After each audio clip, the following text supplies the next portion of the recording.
ফেনীতে বন্যায় ক্ষতিগ্রস্ত কৃষি খাতের খবর জানাতে আমাদের সাথে যুক্ত হচ্ছেন সহকর্মী নজির আহমেদ রতন।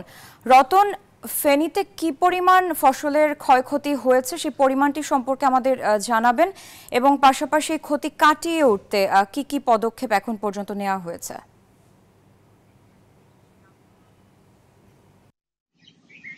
মেহজাবিন, ফেনীতে কৃষি ফসলি জমিতে প্রায় 30,000 হেক্টর জমি ক্ষতিগ্রস্ত হয়েছে। তার মধ্যে ফল বাগানে রয়েছে। আমি এখন রয়েছি জেলার সবচেয়ে বড় যে মিশ্র ফল বাগানে, যেখানে 16.5 একর জমির উপর মিশ্র ফল বাগান করেছে, অর্থাৎ পেয়ারা, ড্রাগন ফল, কলা বাগান, পেঁপে এবং অন্যান্য মিশ্র ফল বাগান ছিল। এখানে সম্পূর্ণ ক্ষতিগ্রস্ত হয়েছে এই বাগানটি এবং জেলার টোটাল সর্বমোট মিশ্র ফল বাগানের মধ্যে 69 হেক্টর ফল বাগান ক্ষতিগ্রস্ত হয়েছে। আমি এখন এখানকার উপসহকারী কৃষি কর্মকর্তার সাথে কথা বলবো, যে একটু জানাবেন কি পরিমাণ ক্ষয়ক্ষতি হয়েছে এবং কি ধরনের প্রণোদনা দিচ্ছেন আপনি কৃষকদেরকে। এখানে 16.5 একর জমিতে আমরা উপজেলা কৃষি অফিসের পক্ষ থেকে মিশ্র ফল বাগান তৈরি করেছি। এটা সবগুলোই ফলন্ত অবস্থায় ছিল। এখানে G9 কলা, পেয়ারা, কুল, এরপরে ড্রাগন, এগুলা একদম ফলন্ত অবস্থায় ছিল। 1 মাস পরে কলাটা মার্কেটে বাজারজাত করা যাইতো। এটা G9 কলা। টোটাল এখানে ক্ষয়ক্ষতির পরিমাণ 1,20,00,000 টাকার মতোই।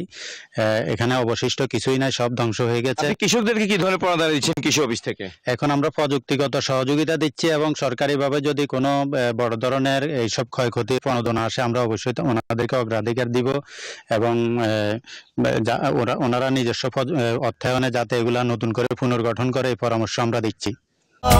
এখন এমনই ফুরফুরে মনে থাকবে সবাই। বসুন্ধরা টয়লেট্রিজ, ফুরফুরে মন সারাক্ষণ। ধন্যবাদ আপনাকে। মেহজাবিন, শুনছিলেন কি উপসহকারী কৃষি কর্মকর্তা যেটা বলছেন, যে অর্থাৎ আবার ঘুরে দাঁড়ানোর জন্য কৃষকদেরকে তারা প্রণোদনা দেবেন এবং তাদেরকে যান্ত্রিক এবং অন্যান্য যে সামগ্রী রয়েছে, কৃষি সামগ্রী, সেগুলো সহযোগিতা তারা করবেন। এই ছিল আমার কাছ থেকে ফেনীর বন্যা পরবর্তী যে কৃষি ক্ষয়ক্ষতি তার সবশেষ তথ্য। ফিরে যাচ্ছে স্টুডিওতে আপনার কাছে। রতন, আপনাকে ধন্যবাদ।